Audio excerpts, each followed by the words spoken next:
গৃহস্থালির কাজের পাশাপাশি নানা ধরনের সেবা যত্নের কাজ করেন এদেশের নারীরা। এজন্য তারা কোনো মজুরি পান না, কিন্তু শ্রমের আর্থিক মূল্য কত এর চিত্র পাওয়া গেছে।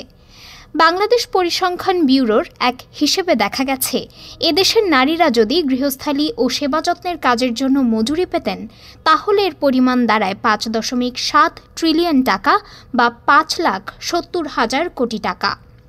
এই হিসাবটি 2021 সালের উপর ভিত্তি করে তৈরি করেছে বিবিএস। 9 সেপ্টেম্বর বিবিএসের হাউসহোল্ড প্রোডাকশন স্যাটেলাইট অ্যাকাউন্ট প্রকাশ করেছে। এতে এই চিত্র উঠে এসেছে।